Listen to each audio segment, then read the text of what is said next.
Bonjour, bienvenue à ce message biblique intitulé « La réflexion produit la reconnaissance ».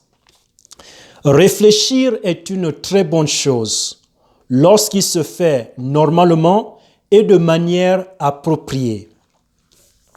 La réflexion produit la reconnaissance. Aujourd'hui, contextuellement, nous allons nous focaliser sur le livre de Philippiens, chapitre 4, les versets 8 et 9. Dans ce texte, Dieu nous donne une liste de choses sur lesquelles il aimerait que nous puissions méditer ou réfléchir. Dieu aimerait que nous puissions réfléchir sur toute chose qui est bien, sur tout ce qui est de bonne réputation, sur tout ce qui est pur, sur tout ce qui est juste, sur tout ce qui est digne d'acclamation, etc. Donc, dans ce texte, Dieu nous amène ou nous invite à bien réfléchir, passer du temps à réfléchir sur des choses essentielles. Et dans 2 Pierre chapitre 3, versets 17 à 18, Dieu nous introduit à deux concepts clés. Premièrement, la parole de Dieu nous parle de la grâce de Dieu et deuxièmement, la parole de Dieu nous parle de la connaissance de Jésus-Christ. Dieu aimerait que nous puissions croître ou grandir dans la grâce de Dieu et aussi dans la connaissance de Jésus-Christ. Le mot grâce se définit bibliquement comme étant l'amour ou la faveur non méritée de Dieu. Et le terme reconnaissance ou reconnaissant est l'une des grâces de Dieu. Dieu aimerait que nous puissions croître dans cette grâce de développer une attitude de reconnaissance ou une attitude reconnaissante. Dans les prochaines minutes, nous allons nous appesantir sur 4 points principaux. Premièrement, nous allons voir que la reconnaissance reconnaît la valeur du texte. La reconnaissance reconnaît la valeur du texte. Deuxièmement, la reconnaissance regarde à l'intérieur. La reconnaissance regarde à l'intérieur. Troisièmement, la reconnaissance regarde tout autour. La reconnaissance regarde dans nos alentours. Et enfin, nous allons parler du fait que la reconnaissance regarde vers le haut. Et vers le haut, pourquoi? Parce que c'est du haut d'où nous vient le secours dont nous en avons besoin. Alors, la reconnaissance, enfin, reconnaît ou regarde vers le haut. Premièrement, la reconnaissance reconnaît la valeur du texte. De prime abord, tout d'abord, regardons le livre de 1 Thessaloniciens chapitre 5, verset 18. Dans ce livre, Dieu nous invite à développer une attitude reconnaissante. 1 Thessaloniciens chapitre 5, verset 18 lit « Rendez grâce en toutes choses, car telle est la volonté de Dieu en Jésus-Christ à votre égard. » Remarquez bien les tout premiers mots. Dieu dit ceci, « Rendez grâce en toutes choses. » Dieu aimerait que nous puissions développer une attitude reconnaissante. Il aimerait que nous puissions rendre grâce en toutes choses, bonnes ou mauvaises, grandes ou petites, peu importe le genre de choses, Dieu aimerait que nous puissions rendre grâce. Oui, même dans cette situation actuelle du COVID-19, Dieu aimerait que nous puissions rendre grâce en toutes choses, dans toute situation, dans tous états, dans toutes conditions. Dieu aimerait que nous puissions développer un esprit reconnaissant, une attitude reconnaissante. Premièrement, la reconnaissance reconnaît la valeur du texte. Dans notre société, nous valorisons beaucoup de choses. Nous valorisons nos amitiés, nous valorisons nos relations, nous valorisons nos vêtements, nous valorisons nos amis, nous valorisons nos voitures, nous valorisons nos habitations, nous valorisons beaucoup de choses. Mais ici, l'accent est mis sur le texte. Par texte, ici, Dieu parle de la Bible, de la parole de Dieu, des saintes écritures, de l'écriture des écritures qu'il nous a octroyées, qu'il nous a données, qui est actuellement, en ce moment, dans notre possession. Dieu aimerait que nous puissions réfléchir sur la valeur du texte. Le texte que nous avons aujourd'hui, la parole de Dieu, est d'une importance extraordinairement incalculable. Premier tiret, la parole de Dieu a toujours existé dans les cieux. Selon Psaume chapitre 119, verset 4-29, Dieu nous rappelle que sa parole a toujours existé. La parole de Dieu a toujours subsisté. Elle subsiste à jamais. Elle a toujours existé dans les cieux. Dieu avait constaté que l'humanité avait besoin de sa parole. Ainsi donc, il avait utilisé plus de 40 auteurs humains afin de d'écrire et de transmettre sa parole à l'humanité. Psaume 119, verset 4-29 nous le rappelle. Alors, la parole de Dieu a toujours existé dans les cieux. Elle n'a pas de commencement et elle n'a pas de fin. Elle existe à jamais. Deuxième tiret. Dieu savait que l'homme avait besoin de sa parole.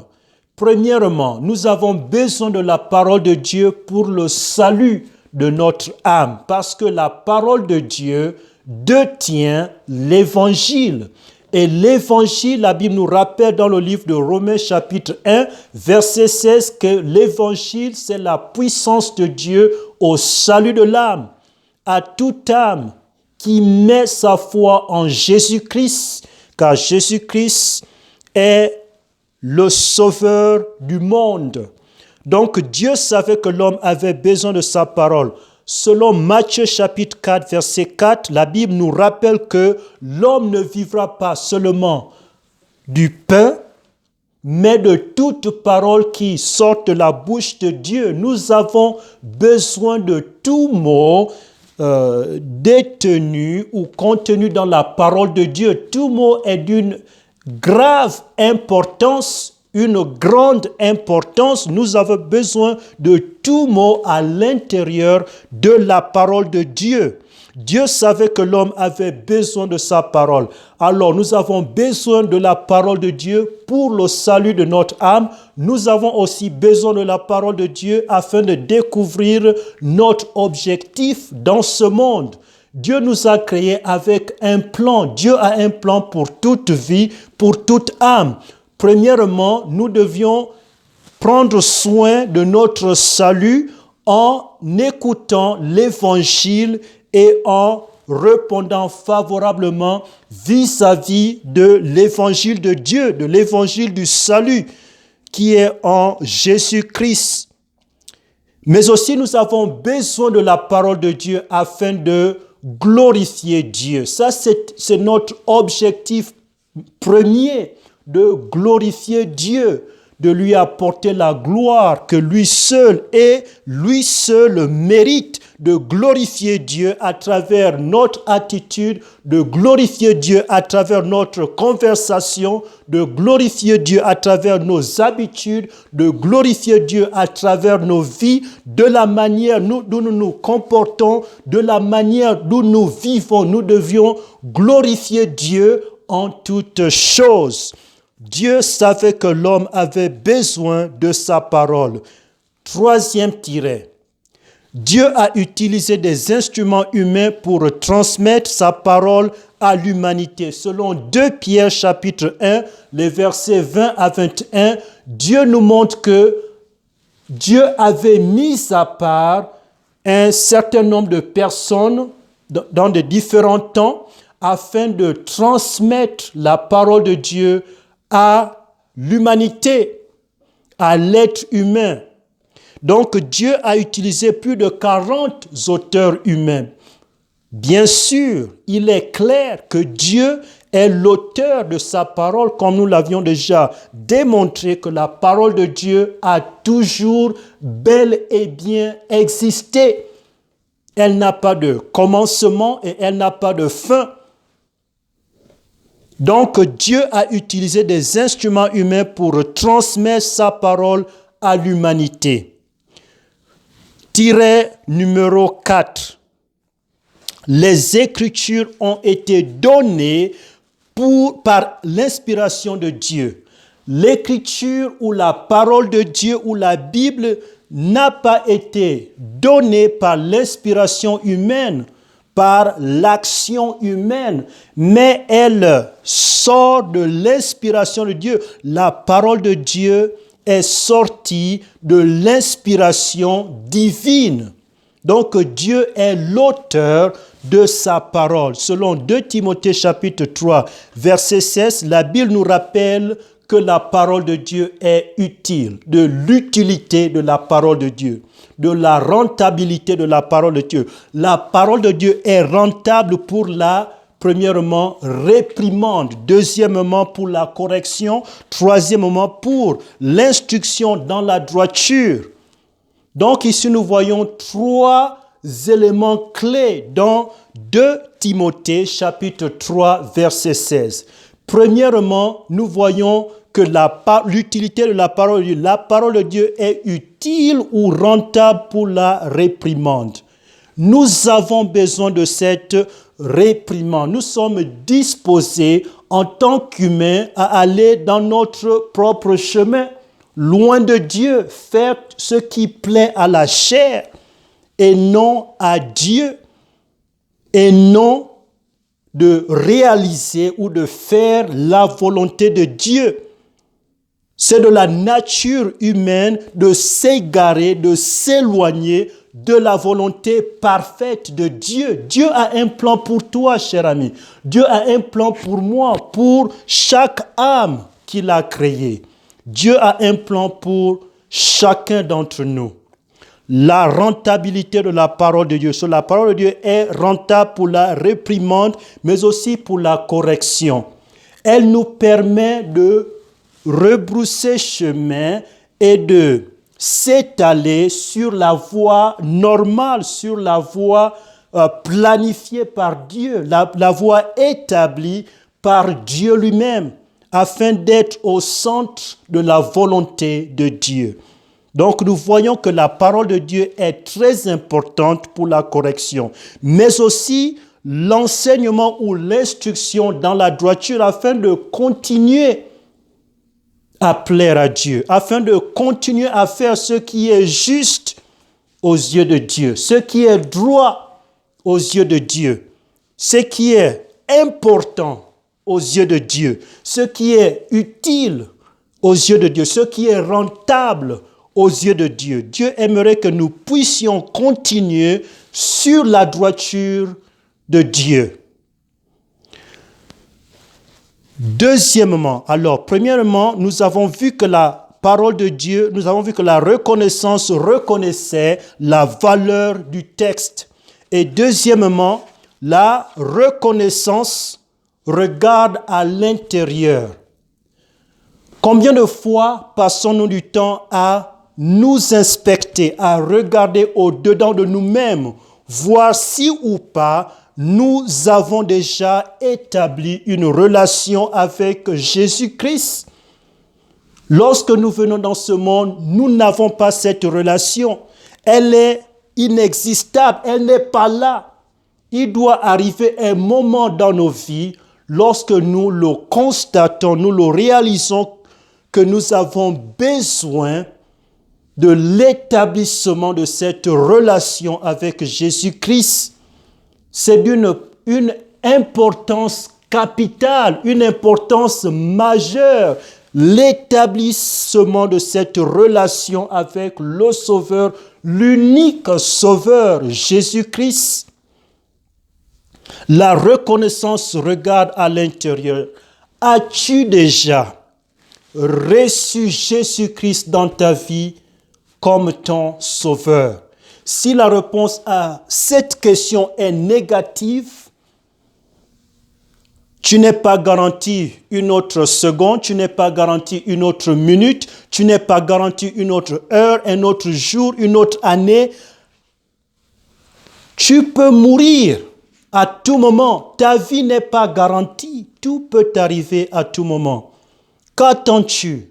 Si tu n'as jamais reçu Jésus-Christ comme ton Sauveur, je t'implore à le faire avant que ce message ne soit achevé. Alors, la reconnaissance regarde à l'intérieur. Deuxième tiret. Si c'est le cas, si tu as déjà reçu Jésus-Christ par la foi comme ton Sauveur, tu as déjà en toi la totalité du Saint-Esprit.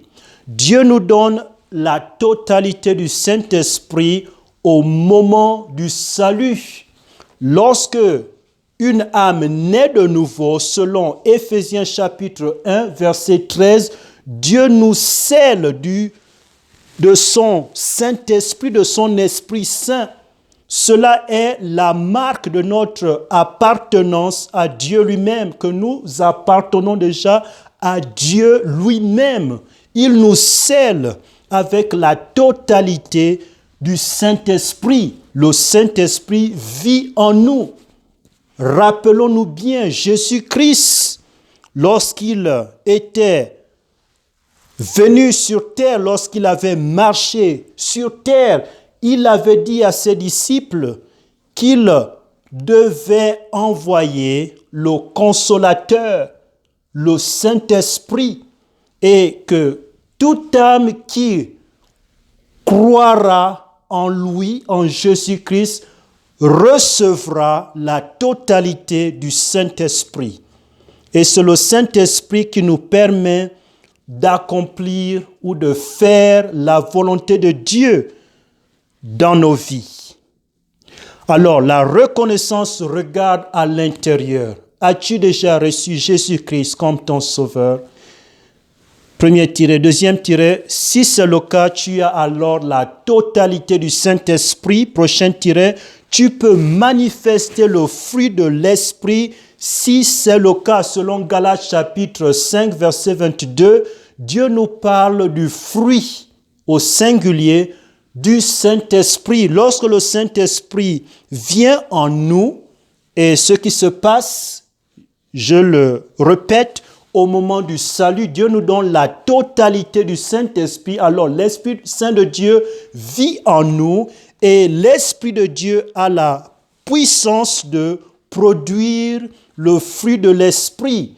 Et selon Galates chapitre 5, verset 22, le fruit de l'Esprit contient la charité, il contient la joie, il contient la paix, la patience, la tempérance, etc.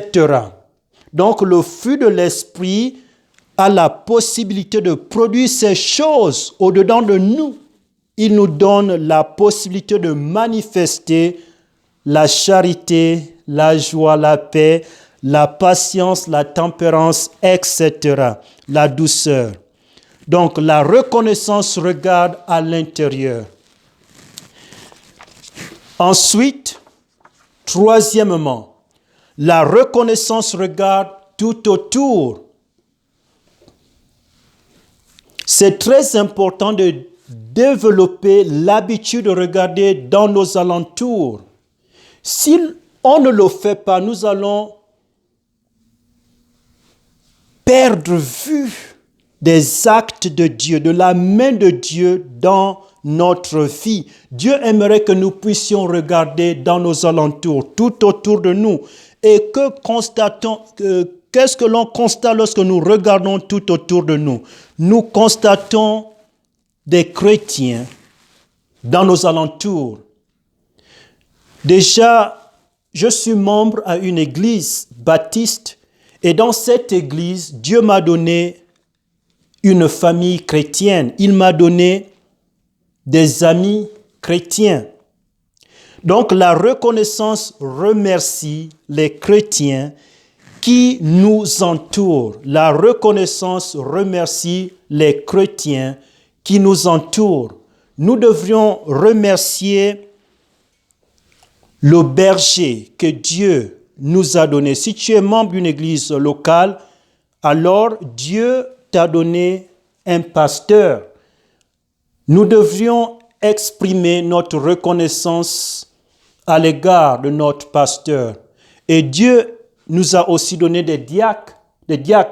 Si nous sommes membres d'une église locale, nous avons des diacres, alors nous devrions exprimer notre reconnaissance à leur égard. Dieu aussi nous a donné d'autres familles qui fréquentent cette église. Nous devrions exprimer notre reconnaissance à leur égard. La reconnaissance remercie les chrétiens qui nous entourent. Dans l'histoire de Philémon, Philémon avait un esclave qui s'appelait, tournons-nous dans la parole de Dieu pour que nous puissions voir son nom. Donc dans Philémon chapitre 1, verset 10, Dieu dit ceci. « Je te prie pour mon fils Onésime. » Onésime était un esclave de Philémon. Ensuite, il s'était enfui et après avoir rencontré Paul, Paul avait eu le privilège de le conduire au Sauveur Jésus-Christ et Onésime avait été né de nouveau. Amen. Il avait été sauvé. Il avait été né de nouveau. Et ensuite, Dieu avait commencé à transformer sa vie. Comme on l'a si bien vu, lorsqu'une âme naît de nouveau, Dieu nous donne la totalité du Saint-Esprit. Alors, le Saint-Esprit avait commencé à faire son œuvre, à faire son travail à l'intérieur d'Onésime. Alors, Onésime était maintenant non seulement une personne née de nouveau, mais aussi une personne spirituellement transformée par l'action continuelle du Saint-Esprit. Et voilà comment Paul avait rappelé à Philémon que Onésime était maintenant chrétien, né de nouveau, et qu'il devrait le recevoir comme si c'était Paul lui-même qu'il recevait. Donc Onésime avait maintenant une relation permanente avec Dieu. La reconnaissance regarde tout autour. Deuxième tiret, la reconnaissance remercie Dieu pour le progrès d'autres chrétiens. Que remarques-tu dans la vie des chrétiens qui t'entourent? Ça peut être dans ta maison, ça peut être dans ton église locale, ça peut être dans ton quartier ou dans ta ville, dans ton pays. Es-tu reconnaissant pour ces chrétiens? Nous devions l'être parce que Dieu nous interpelle à exprimer, démontrer notre reconnaissance à l'égard de ses frères et sœurs en Christ. Ils sont nés de nouveau, ils sont chrétiens comme toi. Alors nous devrions montrer notre reconnaissance à leur égard. La reconnaissance remercie Dieu et Dieu est au contrôle de toutes choses. En tant que brebis née de nouveau, Dieu est notre Père. Nous avons un même Père, puisque, comme cela est le cas pour moi, je suis né de nouveau et ma nouvelle naissance s'était passée en 1998 lorsque Dieu avait utilisé un camarade de classe pour me présenter l'évangile. Et je l'avais attentivement écouté. Et ce jour-là, j'avais reçu Jésus-Christ par la foi comme mon sauveur. Et j'avais été né de nouveau. Alors nous sommes interpellés ici par Dieu lui-même à exprimer notre reconnaissance à son égard. Dieu fait tant de choses pour nous. Dieu est si bon à notre égard. Nous devrions exprimer quotidiennement, à tout moment, en tout lieu, notre reconnaissance à l'égard de Dieu. Troisième tiret, la reconnaissance reconnaît la parenté. Dans le livre de Romains chapitre 16, verset 11, Dieu nous parle d'un des membres de sa famille. Et dans ce verset, je voulais dire Paul nous parle d'un des membres de sa famille. Et dans ce verset, Paul nomme cette personne de sa famille. Tournons-nous dans le livre de Romains, c'est dans Romains chapitre 16 et verset 11. La Bible lit: Saluez Hérodien. Et Paul ajoute: mon parent. Alors, Hérodien était parenté à Paul. Et Paul s'était rappelé ou souvenu de son parent Hérodien. Il dit: saluez Hérodien, mon parent.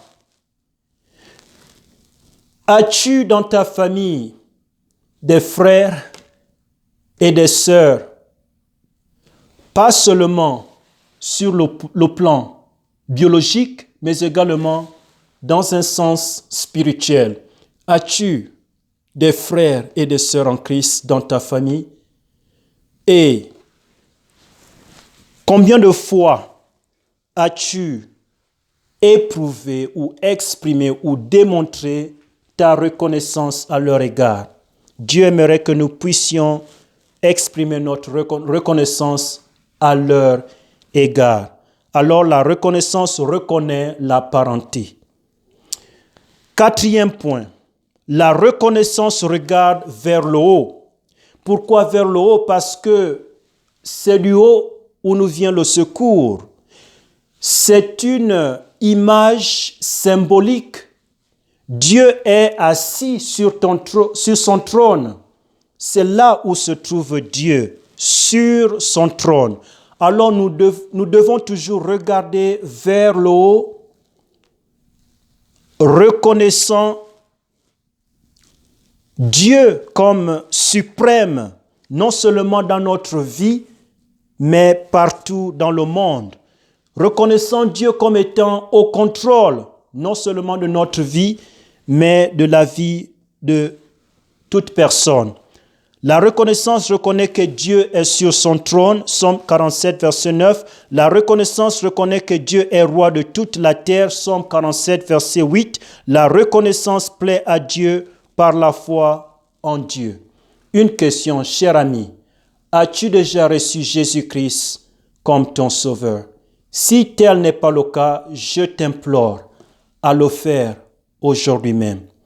Et cher chrétien, as-tu une attitude reconnaissante?